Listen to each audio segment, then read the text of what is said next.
day of the 2025 AGTA, American Gem Trade Association's Inspire Seminar Series, sponsored by the AGS, the American Gem Society.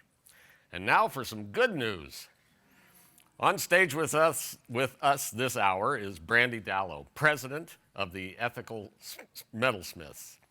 Brandee Dallow is a leader in social impact business strategy and communications with a background in corporate responsibility.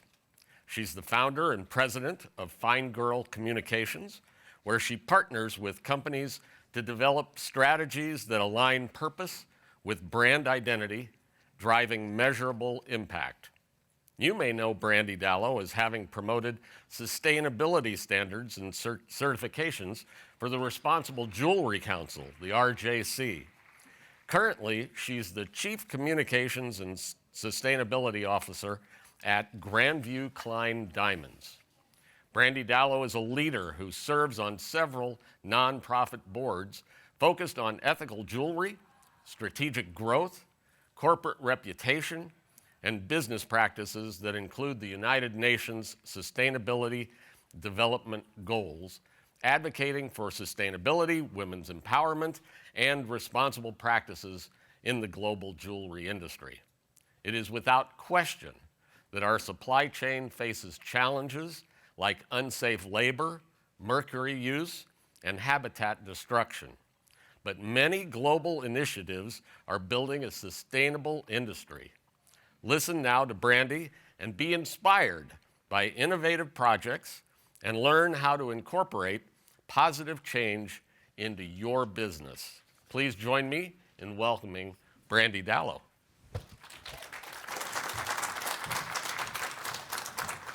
Thank you so much, Gary. I really appreciate that. My mom would be proud. My gosh. Welcome, everyone, and thank you so much for being here. I assume that you're in this room because you're here to hear some good news, and that's what we're going to share. So before I do so, though, let me give you a little bit of background if you don't know us already. A little bit about Ethical Metalsmiths, which as of January 1 has changed our name to be called the Community for Ethical Jewelry. And why have we done that? Well, because this new name really reflects our inclusivity and our desire to have all people join us in our journey towards a better and more responsible jewelry supply chain. We welcome everyone from gemstone miners and diamantaires to educators to PR people like myself, to retailers and designers and makers. So we all welcome you to join our community where we're looking to make progress, not perfection, but progress in responsible sourcing and supply chain. So here's, okay. I also wanted to let you know that throughout this presentation, I have included some QR codes. So you're more than welcome to try to click on them and take a look at what we're talking about. And if you don't do that here, every one of the programs that I have here does have a website, and I will be able to provide you with additional materials after, should you want it. So the Community for Ethical Jewelry has several core values. And what I decided to do for this presentation was to align the activities of our members with those core values, sort of to keep this presentation organized. So those core values are, we are a community of caring buyers, jewelers, designers, and suppliers. Oh, sorry, this is the next slide. This is more about who we are, rather. We are a community of caring buyers, jewelers, and suppliers. We're committed to a transparent supply chain and sound business practices. Education is at the cornerstone of what we do, whether it be through our student community or through the programs that we showcase. Connection is incredibly important to our group. We're open to everyone and anyone joining us, as I said. And of course, action. What you'll see in this presentation is every one of our members in some way, shape, or form is out there taking action in their businesses, not just going to work every day and selling a piece of jewelry. They're giving back to the communities in which they operate in one way or another. Okay. So what brings us here today? Well, you've probably seen all these, right? All these headlines. Our industry doesn't exactly have the greatest reputation. We see these more than I'd like to see. But what I'd like also for us to start doing is focusing on the good work that's being done.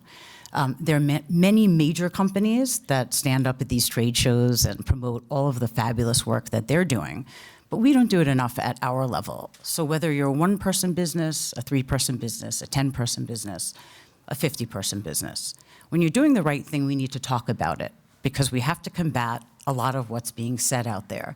We need to bring some positivity to our industry and to our communities because we're doing really great work.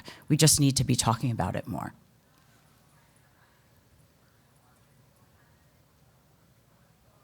Okay, so back to what I was saying before.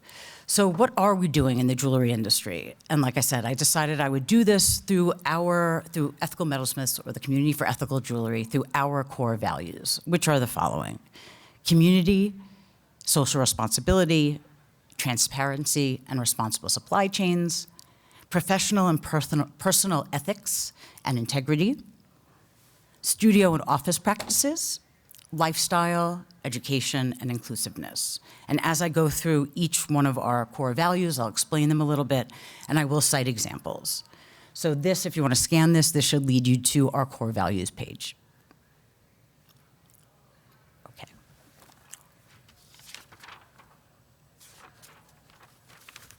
Okay. So number one, at Ethical Metalsmiths, we believe in community. I can't say that enough. We offer expression and discussion and conversation. We welcome you on our journey.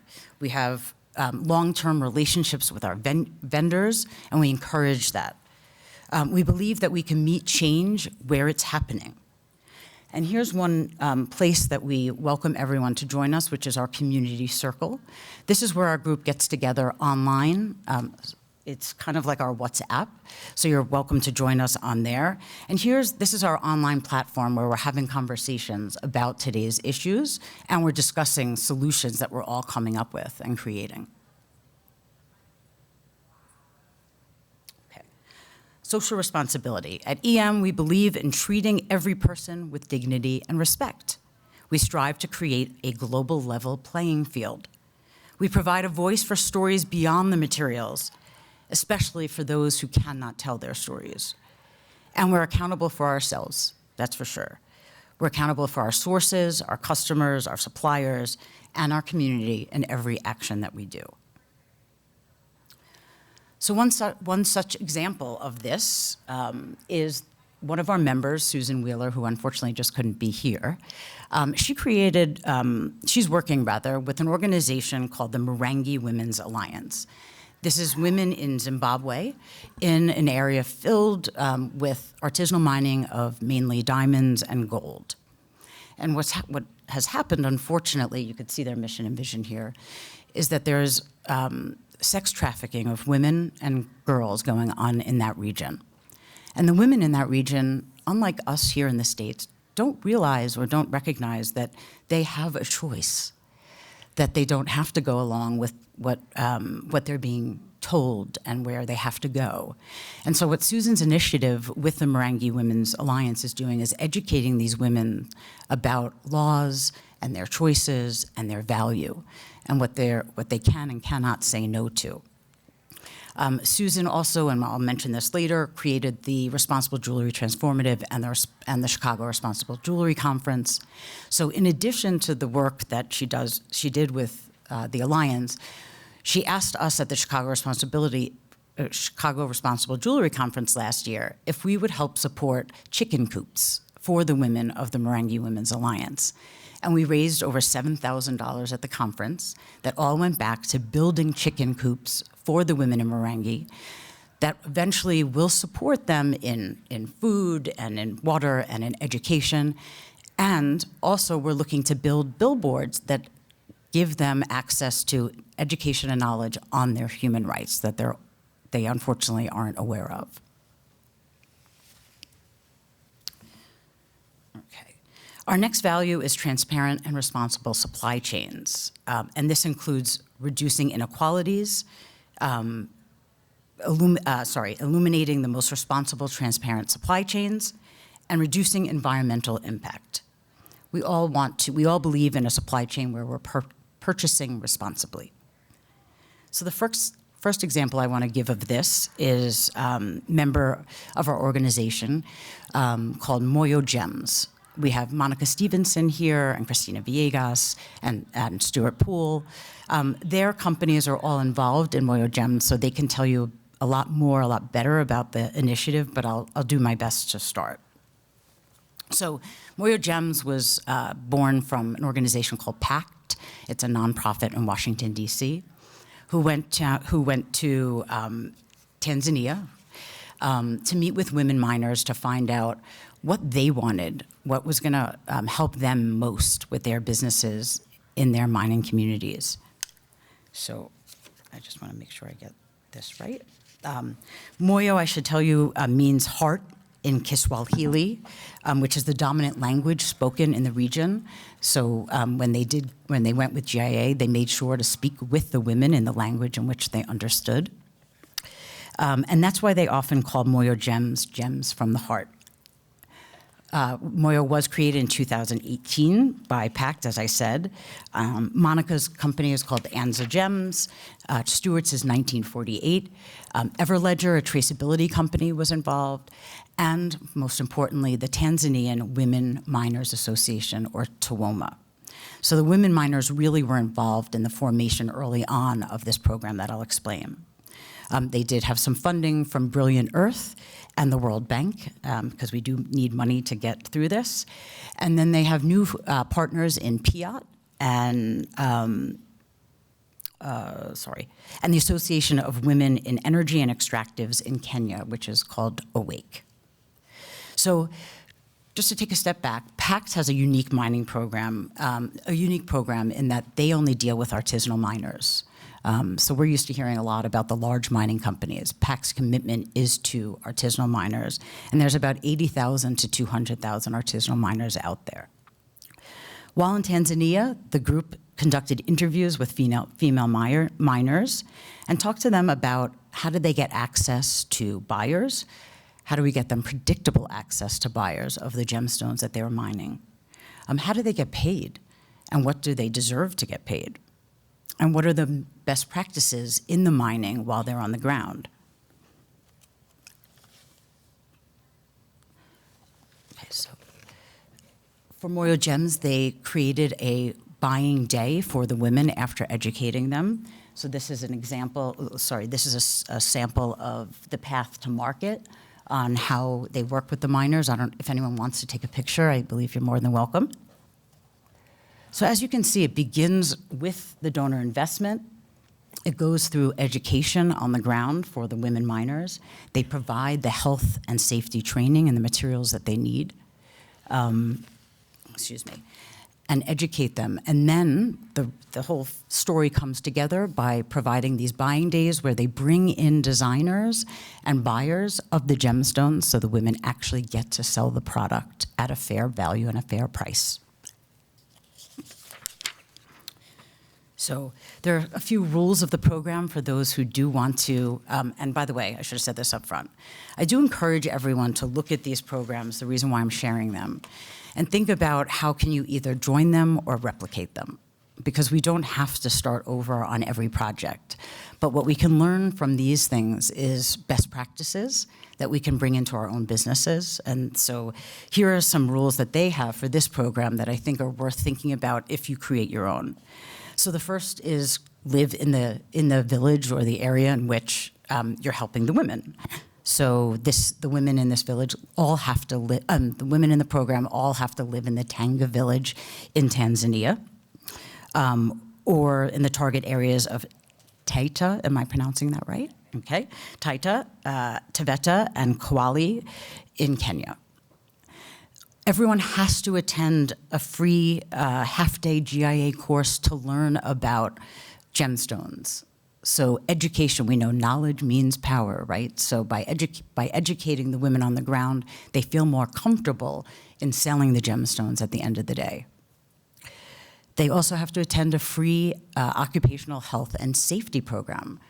I think we've talked in many of these seminars about the fact that a lot of artisanal miners don't have access to health and safety equipment. So in addition to providing some of that, they're also teaching them how to use it and the importance of using it and not the dangers. They're engaging in legal mining, which is also important. We need structure, right, for these things to exist long term. So in Tanzania, you have to prove to be a part of this program that you're mining on a legal plot. And in Kenya, you have to prove that you're a member of an approved mining unit or a CBO. You can only sell gems that you mined, right? Which is great because we hear these stories about people coming to take the gemstones from other people and then sell them. So this gives the women the empowerment. Their stones that they pulled out of the ground, they're actually selling them at fair value and watching them go into the marketplace. No synthetics or fake gems. I hope that goes for everything. And taxes are paid to the government. So you've got a full system here of a working program literally from mine to finger, where the women are being paid properly, they're getting the right health and safety equipment, and they are making more money as well. So more than 40,000 gemstones have been tracked through this program to date. And Moyo has grown now from 91 miners when they started 6 years ago to more than 900 miners today. So what this means is that anything is possible, right? That we can go into the communities in which we work peacefully with the people that are mining our products, and show them the value of what they're doing, and ensure that they've got futures for the rest of their lives. So this is just some photos of the folks at Moyo being in their communities. Okay, our next ethical metalsmith forum is professional and ethics and integrity. And so what this means is that we believe that doing good pays. We consider the impact of our unintended consequences, and every decision we make is in consideration of the example that we set. So one such example I wanted to give is a jeweler named Saskia Schutt. She's been involved with Ethical Metalsmiths, or the Community for Ethical Jewelry, for many, many years. Saskia constantly participates in our programming and in our discussions. And why I brought her into this is because she is a fair mind or an eco-mind retailer. So everything that she does, or maker, everything that she does uses fair mind gold, fair mind product, fair mind silver. I'm not going to get into what that is. That's for another program.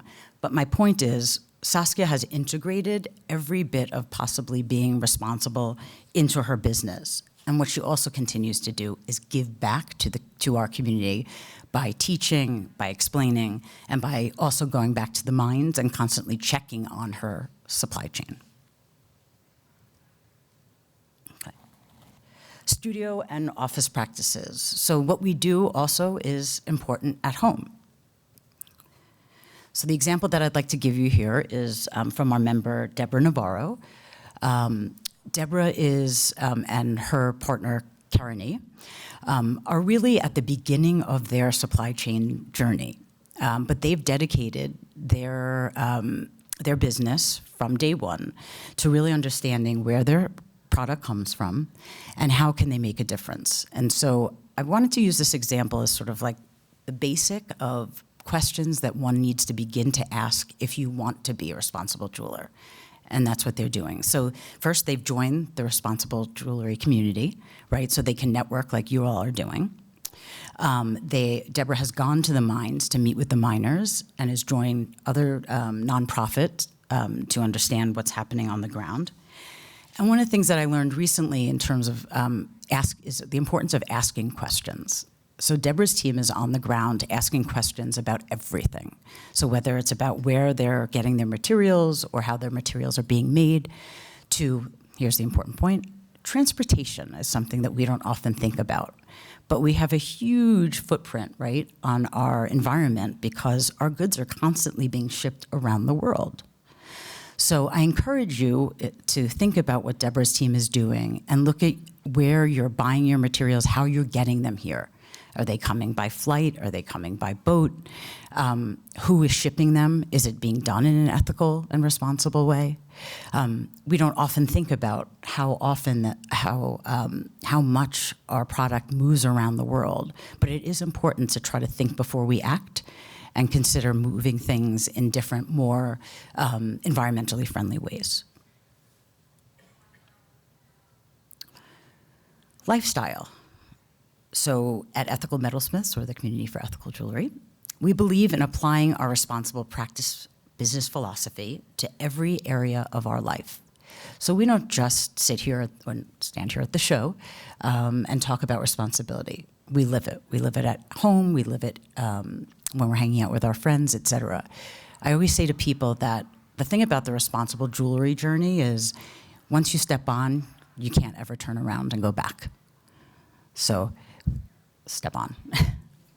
One of our members who has been on this journey forever, I'm absolutely amazed by him, is the Columbia Gem House.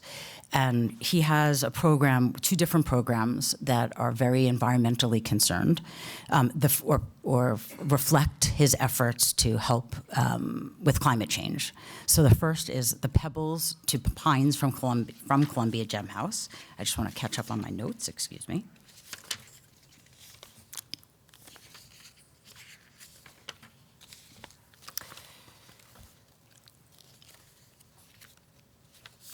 Sorry, lots to, when you do a presentation about other people's businesses, there's a lot to, keep in mind. So Eric and his team at Columbia Gem House work with the NFF, the National Forest Foundation. And what they do is that the NFF leads forest conservation efforts and promotes responsible recreation. They believe that lands and all they provide are an American treasure and vital to the health of our communities. And Columbia Gem House does an annual fundraiser, and they were able to raise $10,000 towards that they gave to programs in Oregon, Arizona, and Montana, all supporting the National Forest Foundation. So why is this important? You too can do this with your business. It doesn't have to be a mine to market. It doesn't have to be multinational. It could be something that you care about that's close to home, and add value to giving back. Eric also does a Jewelry for Wildlife fundraiser where they raised $12,025 to CRRIFS, which is a nonprofit organization committed to the protection and conservation of land in Mexico. So everything Eric does is about selling gemstones and constantly giving back. Majuri is also a new member of our group, and they're doing some spectacular work in Canada called the Salmon Gold Program. They work with Resolve, which is a multinational NGO that looks at lands that have been mined previously and restore them. So basically, they're taking waste at mine sites and repurposing them. So this helps rehabilitate the soil that's around the sites. This initiative is incredible. It's gotten off the ground through cross-industry partnerships, and there's approximately 100,000 legacy mine sites in North America, so where we need to look at these sites and do something with them. So waste is remined, and the proceeds from the sale of the remined material at these particular sites funds the restoration of the habitats, including the salmon waterways, hence the name Salmon Gold. A crucial element of the Salmon Gold project is the buy-in of local communities and placer mines. This collaboration ensures that restoration aligns with cultural and ecological needs of the region. And to date, the initiative has made impressive progress in restoring ecosystems and enhancing biodiversity.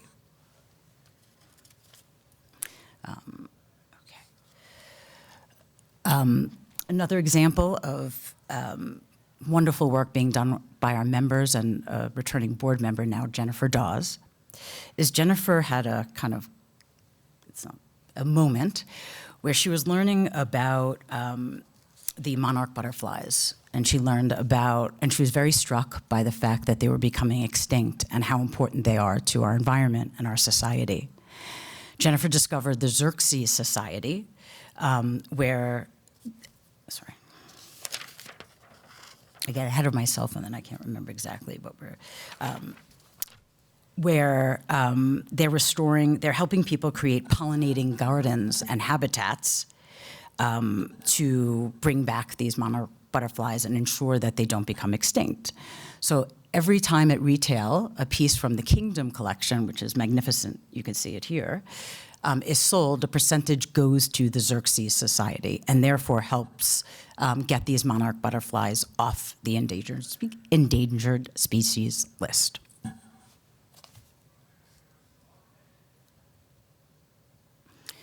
Education. Education is the core of what we do at Ethical Metalsmiths, the Community for Ethical Jewelry. One example, I want to start by giving the examples of what we actually do within our community, and then I'll give a separate example. You can scan this to learn about all of our programs, but I'll just give you two examples here. So the first is our Emerging Jeweler program. I don't know if we have emerging jewelers in this room. It's a wonderful program where we have mentors. You can find out all about them on our website. And mentors help people as part of this set up your jewelry programs to be more responsible. So there's 4 different stages in this program. The first is setting a vision with our students. Participants focus on crafting their business vision, defining their core values, and mission statement and goals that will be there for the rest of their lives and their businesses. Stage 2 is creating a collection. So in this program, we help people create collections that have that responsible feeling and come from the, align with our established values. Then we help them also showcase their work, not just typical, this is beautiful pieces, but help them tell their stories about what is the heart and soul of their businesses. And now we've got 4 years worth of coursework for this program that's available online for others to see. So we're not working in a vacuum, we're actually showcasing what people are learning in this program. One of my most favorite things that we do as part of our programming is called the Radical Jewelry Makeover. It's an international community of jewelry mining and recycling. We take in product as part of our Ethical Metalsmiths student group. They take in product. This is the ultimate in circular jewelry responsibility. And they recreate that product into new jewelry designs that are then sold through our Responsible Jewelry Makeover store. So call it what you want, is this this is kind of the ultimate in recycling product. So it's absolutely wonderful, and I encourage you to buzz through, scan here, and see all of our wonderful programs.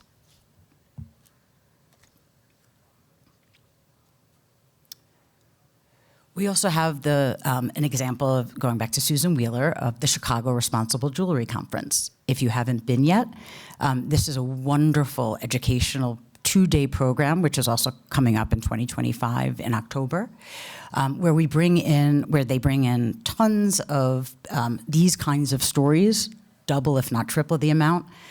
We talk about what's happening within our industry, and she also brings in people from outside the industry so that we can learn about other programs that we can learn from and grow from and perhaps create new versions of those programs of our own. Susan also brings in government and nonprofit organizations. I think the most important piece of the Chicago Responsible Jewelry Conference is that it's education around the truth. We're really talking about the hard topics here at the Chicago Responsible Jewelry Conference. We're not glossing over anything. So when you step into that room, you have to know it's not easy, but you will learn a lot about what the realities that we're facing and how important it is and how important your role is in addressing those issues. So if you want to write that down, by the way, the Chicago Responsible Jewelry Conference is October 16th through the 18th coming up this year. Okay. So we're almost there. The next value of EM is inclusiveness, and that's the whole idea of being the community for ethical jewelry, right? So we invite everyone who aspires to the values of being more responsible to be a part of our community, and that includes gender equality and good health and good well-being, et cetera. So I have two examples of this here, and the first is Brian and Kendra Cook.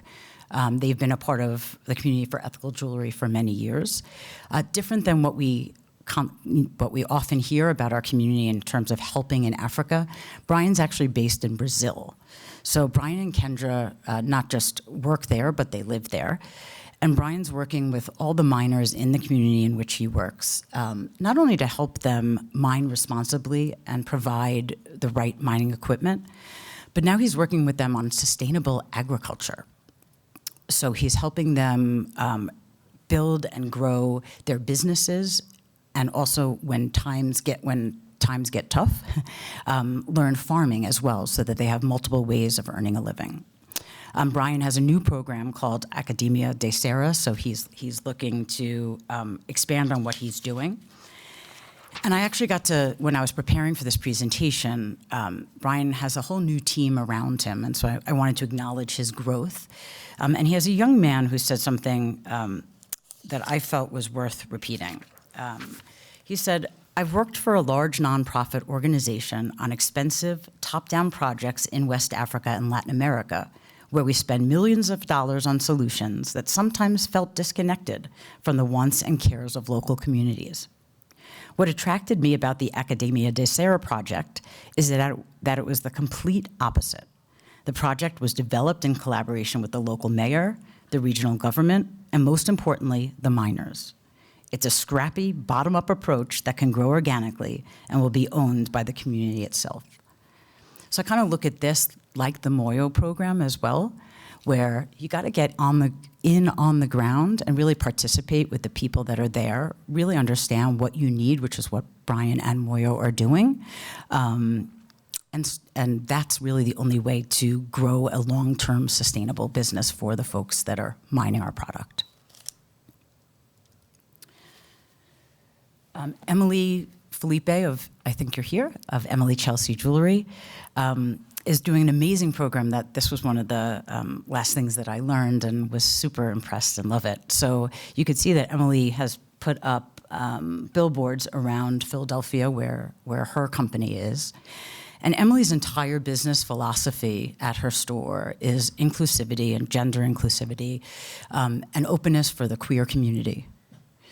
And so her entire store is based on the fact that whoever walks in that door has a place to be and has product to purchase.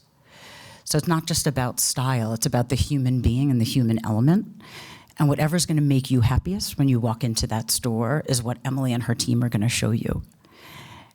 We tend to create, and so it's fun that this is sort of like the last slide, because at the end of the day, our product goes to retail, right? And we give it, and then the consumer walks in the door and it's their decision to buy it. We have this tradition of creating retail stores that are based on engagement rings, wedding bands, et cetera. But what Emily's done is created a store where it's about style and what the individual is purchasing the product is interested in. So I love the idea that anyone and everyone has a place there. It becomes more than just a jewelry store. It becomes a home for the people who come in. And I remember I read in an article about Emily that LGBTQ clients account for 65% of Emily's customers and are generally not interested in following heteronormative traditions. So what does she do? She makes sure that she has things for them. So in summary, Emily and everyone involved in the programs of Ethical Metalsmiths are doing things that are aimed to be inclusive in one way, shape, or form, whether it's of the community, whether it's of the miners that we work with, or the human beings along the way, or at our retail stores. We're all about this idea of being a more responsible jewelry community. And I encourage you to take a look at all of the projects that I just talked about from our members. There's a lot of them. talk to those members, see how you can learn more about those programs. And I'm sure, actually I'm confident, that everyone would be willing to teach you a little bit about what those how to start those programs if you wanted to do something yourself, or include you in being involved in one of their programs, because that's what we're about. So I'm going to stop there. It's a lot of information. And this QR code will take you to our website. We are hoping that with the change of our name, that everyone understands that we're more than just a metalsmithing community, even though that's quite important. We welcome everyone from all stages of our industry. So I'd like to take questions. By the way, you should please clap for those who have created these programs, because I'm just getting the opportunity to repeat them. It's the people in this room that are actually doing the work. So.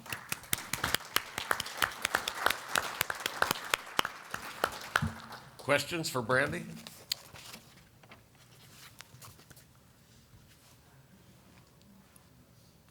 Everybody knows how to do this now? You're Right. going to go right back and set up a project and get at this? Yeah. I'm actually going to, because, again, being inclusive, I'm going to ask the room a question, if you don't mind standing up and raising your hand. If you're looking to become a more responsible jeweler, what is the first step that you should take? Oh, you're okay. Melissa, please. This is Melissa Quick of Steve Quick Jeweler in Chicago.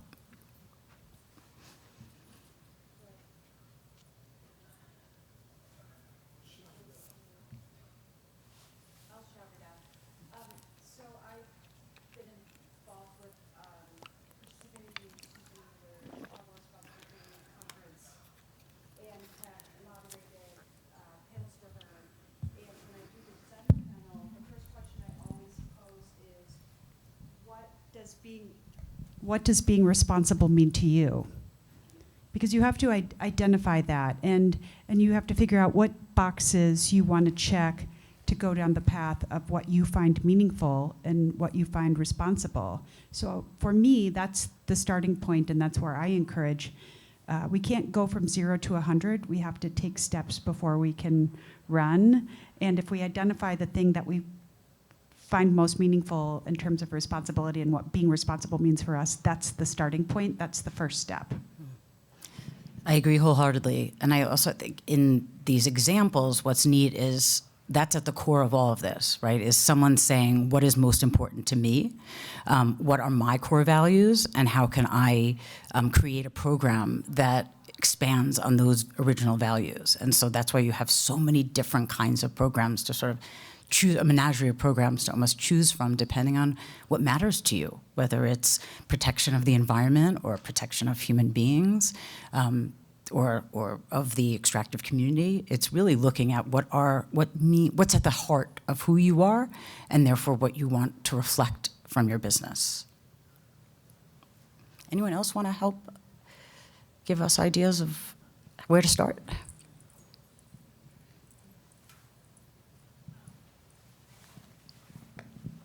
Like you said, you have to start small. And in my little way, I can do it by, number one, sourcing. Who do I buy from? Where does it come from? What happens to the miners who produced it? And the second thing yourself is using recycled metals, for example, and your studio practice is extremely important. And just as a tip, the best thing to clean jewelry is Dawn. I love that you said that, because it really is just sort of your basic, right? But you want to get that right.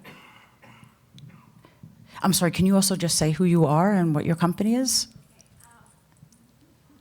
My name is Barbara Weber-Yaffe, and I have a small studio in the historic part of Santa Fe, New Mexico. Ah, beautiful. Thank you. Hi, everyone. I'm Sarah Yud, CEO and General Counsel of the Jewelers Vigilance Committee. Another place you can start is with your anti-money laundering program, if you have one in your business. You have probably seen a Know Your Customer form before, or maybe even filled one out. That's like your basic identification form. You can use that to sort of start building out the kinds of questions you ask of your suppliers. Add on to that form and start identifying things that are important to you. Yes, and I just want to address that actually. That's the sort of like the legal statement, right? There's this concern over, well, I don't want to ask my suppliers, or what if I ask my suppliers and they don't want to answer me, or they can't answer me? I think that just showcases that you've got a problem there. And I know it's really difficult to change suppliers if these are the responses. However, if you look around this room and you look at the list of, I think there were 15 or so examples that I just gave, there's plenty of people out there who can tell you where things come from. They could talk about the ethical practices that go into their businesses. So it's okay to reevaluate your supply chain and bring in some new people. I understand the loyalty that we have in this business, but above all, the theme of today's presentation, right, was doing good. And so your first step is to make sure that the people in your supply chain are doing good as well. Hey, I'm going to stand up somewhere that's not in that bright light. Yeah. Anyway, I want to thank you, Brandee. That was awesome. And I also want to say that I kind of got involved and joined this community in Chicago at the Responsible Jewelers Conference, I don't know, 6 or 7 years ago. And it is a community, and it's very interesting. I'm a diamond cutter. My name is Martin DeWitt, American Diamond Cutter. I only work on recycled stuff. I recut diamonds in the United States. So, but it's interesting. Your presentation was really interesting to me because even though I know most of the people here, I vacillate between, we tend to think of what we can do or how we can change the supply chain ahead of us. And you pointed out, start with yourself and what can you do? And all of us work on our lifestyle all the time. And my lifestyle has been changing quite a bit. And I do things that I didn't consider part of what we're talking about here until just now. I volunteer as a tree steward for the city of Boise, work a couple hours a week, every week, trimming trees in the city parks and right-of-ways. I'm a master gardener with the Ada County Extension Office, where we volunteer up to, a minimum of 40 hours a year to give information on gardening, sustainable gardening practices, correct gardening practices in the area. So, that's kind of the natural direction I'm heading. But that's important personally to me in my lifestyle, to be the person I want to be. How can I even assume to talk to other people about what they should be doing down the line? So this presentation really brought together for me not only how the journey goes on and you meet more people and you get new perspectives, but you learn new things all along the way. And seeing this grow and seeing different examples. I mean, the example of Eric and doing the things in the forest, it's what clicked my brain, It's like not necessarily part of the gem business, but you're part of the gem business, and if you do that, and that's a core value of yours, that's part of the gem business. Yeah. So that's my comment. Couldn't agree more. Could not agree more. All right, Barbara, who are you and where are you from? I'm Barbara Wheat. I am the Executive Director of Ethical Metalsmiths. We do have a table, a booth here, and the AGTA show. And one of the things that I wanted to share with you is I'm getting questions. People come to the booth and they're saying, like, I'm trying to talk to gemstone dealers here. This is, a gem show, and I don't know what questions to ask. Well, we actually, about a year ago, put together, it's called our Gemstone Supplier Conversation Guide, and it is available on the EM website for a free download. So if you're wondering where should I start when you approach a gemstone exhibitor here at the show or at any of the shows here, feel free to go to our website at ethicalmetalsmiths.org and go to the resources tab, and you'll find the download there. And I'll just plug that circle community as well, because if you don't love going online to get that kind of material, there's plenty of people who are on that circle community who will be there to answer your questions as well, if that's your preferred form of communication. So it's ethicalmetalsmiths.org or Yes. ethicalJewelry.org. Yes. So so I guess I'll let Eric go, and then I'll conclude on some of the changes that we're going to be making as we do the name change. You ask, how to get started. And what I always tell people is write down what you believe in and then build your business around that. And it'll never be perfect, it'll never be easy, but at least you know where you started. And if you do that and write it down, then 6 months later you can see if you're accomplishing anything. 5 years later you can look at it. The other thing in traceable supply chains, I just finished a research paper on synthetics being mixed in and sold as naturals. And in my mind, the consumer is part of this responsible, ethical supply chain. And so we should be sure that we're giving them what they think they're getting. And for those who are actually tracing their supply chains and putting a lot of work in it, you have a much smaller chance of something synthetics getting mixed in. And it is happening, and I don't think our industry is looking at it or really paying any attention, which is very concerning to me. So that's it. Yeah. So there's one example of something. If you don't have something to do, take that on. It's a big one. I do want to, though, address what Eric just said about thinking about what matters to you first. In my consultancy, the first thing that I do with my clients is form a mission and a vision statement. And I don't care if you're a one-person business and you just started, or you are a 100,000-person business. Creating that mission and those mission and vision statements are critical because they become the backbone of your organization, and they give you accountability, right? They put on paper all the time. They're that yellow sticky in the room that you look at and you say, did I do this today? Did I live like this today? Is my business being built according to these main, values? And it's okay, as I discussed with my clients, it's okay that they change as you go along as well and as you grow. But a mission and a vision should always be the first thing you do, because that will help you define where you want to go and where you want to forge ahead. So it's always a great, in my humble opinion, it's the best place to start.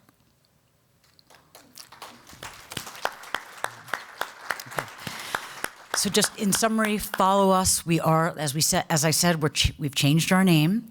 To the greater industry, we have not unveiled our new logo yet. We are working on our new colors. And we are working on all of our kind of, not rebranding, our changing of what we look like from a logo and brand perspective. But the main point is we are an even more inclusive community. So follow us, see us. We'll be moving along, and join us.